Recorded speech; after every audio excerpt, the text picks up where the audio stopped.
ನಮಸ್ಕಾರ. ಸಂಪ್ರದಾಯದ ಹಾಡುಗಳ ಚಾನಲ್ಗೆ ಎಲ್ಲರಿಗೂ ಸುಸ್ವಾಗತ. ಅನಂತ ಕಾಲದಲ್ಲಿ ನಿನ್ನ ನಾನರಿಯದೆ ಭವಗಳಲ್ಲಿ ಬಂದೆನೋ.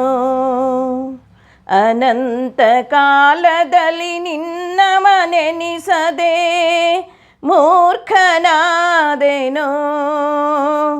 ಅನಂತ ಕಾಲದಲ್ಲಿ ನಿನ್ನ ಚರಣರತಿಯಿಲ್ಲದೆ ನೊಂದೆನೋ. ಅನಂತ ಕಾಲದಲ್ಲಿ ಅದಾವ ಪುಣ್ಯದಿಂದ ಬಂದು ಇಂದು ನಿನ್ನ ಮನೆನಿಸಿದೆ. ಅದಾವ ಪುಣ್ಯದಿಂದಲೆನ್ನ ಮನ ನಿನ್ನಲೆರಗಿತೋ ನೋಯದಂತೆ. ಎನ್ನ ಪೊರೆದು ಪಾಲಿಸೋ ದೀನನಾಥ ಶ್ರೀರಂಗ ವಿಠಲ. ಶ್ರೀರಂಗ ವಿಠಲ, ಶ್ರೀರಂಗ ವಿಠಲ. ಎನ್ನ ಪೊರೆದು ಪಾಲಿಸೋ ದೀನನಾಥ ಶ್ರೀ ರಂಗ ವಿಠಲ. ಜುಲೈ ತಿಂಗಳು 5ನೆಯ ತಾರೀಕು ಬರುವ ಅಮಾವಾಸ್ಯೆ ಮಣ್ಣೆತ್ತಿನ ಅಮಾವಾಸ್ಯೆ. ವರ್ಷದಲ್ಲಿ ಬರುವಂಥ ಅಮಾವಾಸ್ಯೆ ಹಾಗೂ ಹುಣ್ಣಿಮೆಗಳು.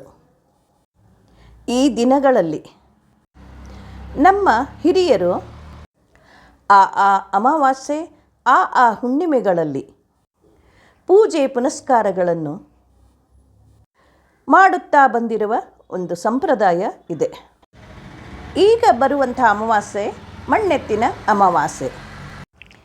ಈ ಮಣ್ಣೆತ್ತಿನ ಅಮಾವಾಸ್ಯೆಯನ್ನು ಹಳ್ಳಿಗಳಲ್ಲಿ ಬಹಳ ಸಡಗರದಿಂದ ವಿಶೇಷವಾಗಿ ಆಚರಣೆ ಮಾಡ್ತಾರೆ. ರೈತರ ಜೀವನಾಡಿ ಅಂದರೆ ಎತ್ತುಗಳು. ರೈತರಿಗೆ ತಮ್ಮ ಪ್ರಾಣಕ್ಕಿಂತ ಹೆಚ್ಚು ಪ್ರೀತಿ ಈ ಎತ್ತುಗಳ ಮೇಲೆ. ಹೊಲದ ಎಲ್ಲ ಕೆಲಸಗಳಿಗೂ ಈ ಎತ್ತುಗಳು ರೈತನ ಸಂಗಾತಿಗಳು. ಈ ಅಮಾವಾಸ್ಯೆ ರೈತರ ಹಬ್ಬ. ರೈತರ ಹಬ್ಬಗಳಲ್ಲಿ ಜಾನುವಾರುಗಳಿಗೆ ಬಹಳ ಮಹತ್ವವಿದೆ. ನಮ್ಮ ಹಿಂದೂ ಸನಾತನ ಹಬ್ಬ ಹರಿದಿನಗಳು ಬಹಳ ವೈವಿಧ್ಯತೆಯಿಂದ ಕೂಡಿವೆ. ನಮ್ಮ ಸಂಪ್ರದಾಯ ಆಚರಣೆಗಳು ಹಬ್ಬಗಳಿಗೆ ಬಹಳ ಮಹತ್ವವನ್ನು ನೀಡಿವೆ. ಈ ಮಣ್ಣೆತ್ತಿನ ಅಮಾವಾಸ್ಯೆ ಕೃಷಿ ವೃತ್ತಿ ಮಾಡುವವರು ಅಂದರೆ ಹೊಲದಲ್ಲಿ ಕೆಲಸ ಮಾಡುವಂಥವರು ಅವರಿಗೆ ಇದು ಮೊದಲ ಹಬ್ಬ, ವಿಶೇಷ ಹಬ್ಬ. ಮೊದಲಿನಿಂದಲೂ ನಮ್ಮ ದೇಶವು ಕೃಷಿಕಕ್ಕೆ ಹೆಚ್ಚು ಆದ್ಯತೆ ಕೊಟ್ಟಂಥ ದೇಶ.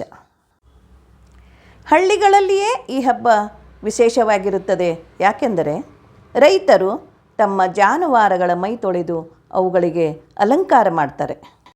ಬಣ್ಣದಿಂದ ಅವುಗಳ ಮೈಗಳಿಗೆ ಅಲ್ಲಲ್ಲಿಗೆ ಒಂದೊಂದು ಡಿಸೈನ್ ಥರ ಮಾಡ್ತಾರೆ. ಎಲ್ಲ ರೈತರು ಅವರವರ ಎತ್ತುಗಳನ್ನು ಪೂಜೆ ಮಾಡುತ್ತಾರೆ. ಅವತ್ತಿನ ದಿನ ಎತ್ತುಗಳಿಗೆ ಕೆಲಸವಿಲ್ಲ. ಎಲ್ಲರೂ ರೈತರು ಒಟ್ಟಾಗಿ ಸೇರಿ ಬೇರೆ ಬೇರೆ ಆಟಗಳನ್ನು ಆಡಿ ಸಂಭ್ರಮಿಸುತ್ತಾರೆ. ರೈತರ ಜೀವನವೇ ಆ ಎತ್ತುಗಳು ಹಾಗೂ ಆ ಭೂಮಿಯ ಮೇಲೆ ಅವಲಂಬಿಸಿದೆ. ಆ ಭೂಮಿಯ ಮಣ್ಣನ್ನು ತಂದು ಎತ್ತುಗಳನ್ನು ಮಾಡಿ 2 ಎತ್ತುಗಳನ್ನು ಇಟ್ಟು ಎಲ್ಲರ ಮನೆಯಲ್ಲಿಯೂ ಆ ಮಣ್ಣೆತ್ತಿನ ಅಮಾವಾಸ್ಯೆ ಎಂದು ಪೂಜೆ ಮಾಡುವ ಒಂದು ಸಂಪ್ರದಾಯ ಹಳ್ಳಿಗಳಲ್ಲಿ ತುಂಬ ಸಂಭ್ರಮದಿಂದ ನೋಡುವಂಥ ಒಂದು ಹಬ್ಬ. ಎತ್ತುಗಳನ್ನು ಮಾಡಲು ಎಲ್ಲರಿಗೂ ಬರಲಾರದು. ಇದರ ಕಾಯಕ ಮಾಡಿ ಉದರ ಪೋಷಣಕ್ಕೆ ಉಪಯೋಗ ಆಗುವಂಥ ಜನವೂ ಕೂಡ ಇದನ್ನು ವೃತ್ತಿಯಾಗಿ ಮಾಡಿಕೊಂಡಿರುವವರು ಬಹಳ ಸುಂದರವಾಗಿ ಎತ್ತುಗಳನ್ನು ತಯಾರಿಸುತ್ತಾರೆ.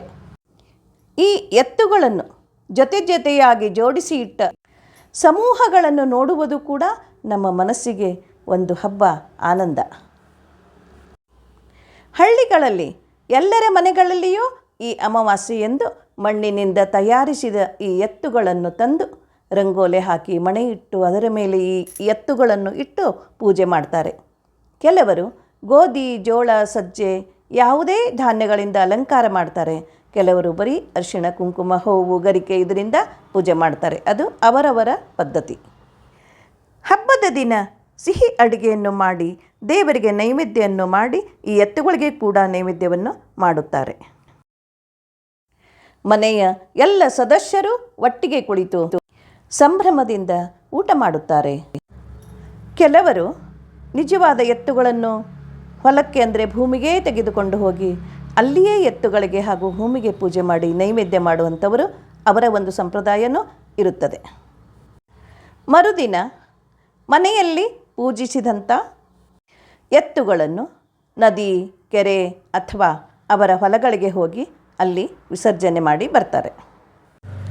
ಆ ಎತ್ತುಗಳಿಗೆ ಧಾನ್ಯಗಳಿಂದ ಅಲಂಕಾರ ಮಾಡಿದ್ದರೆ ಅದು ನದಿಯಲ್ಲಿ ಬಿಟ್ಟಾಗ ಜಲಚರಗಳಿಗೆ ಕೂಡ ಉಪಯೋಗವಾಗುತ್ತದೆ. ತುಳಸಿಯಲ್ಲಿಯೂ ಕೂಡ ಹಾಕಬಹುದು. ಇನ್ನು ಕೆಲವರು ತಾವು ಪೂಜಿಸಿದ ಮಣ್ಣಿನ ಎತ್ತುಗಳನ್ನು ಜಮೀನಿನಲ್ಲಿ ಇಟ್ಟು ಈ ಭೂತಾಯಿ ಹಾಗೂ ಎತ್ತುಗಳು ನಮ್ಮ ಹೊಲದ ಬೆಳೆಯನ್ನು ರಕ್ಷಣೆ ಮಾಡಲಿ ಅಂತ ಪ್ರಾರ್ಥಿಸುತ್ತಾರೆ. ಎಲ್ಲರ ಉದ್ದೇಶ ಒಂದೇ, ಭೂಮಿ ತಾಯಿ ದಯೆ ಇರಲಿ, ಎತ್ತುಗಳು ಚೆನ್ನಾಗಿ ಉಳುಮೆ ಮಾಡಲಿ, ನಮಗೆ ಒಳ್ಳೆಯ ಜೀವನ ಸಾಗಿಸಲು ಬೆಳೆಯನ್ನು ಕೊಡಲಿ ಅಂತ ಪ್ರಾರ್ಥಿಸುವುದೇ ಇದು ಒಂದು ಎಲ್ಲರದೂ ಉದ್ದೇಶ. ಆದರೆ ಆಚರಿಸುವ ಒಂದು ಸಂಪ್ರದಾಯ ಒಂದು ಚೂರು ಹೆಚ್ಚು ಕಡಿಮೆ ಇದ್ದೇ ಇರುತ್ತೆ. ಒಂದೊಂದು ಪ್ರದೇಶದಲ್ಲಿ ಒಂದೊಂದು ಸ್ವಲ್ಪ ಬೇರೆ ಬೇರೆಯಾಗಿ ಇರಬಹುದು.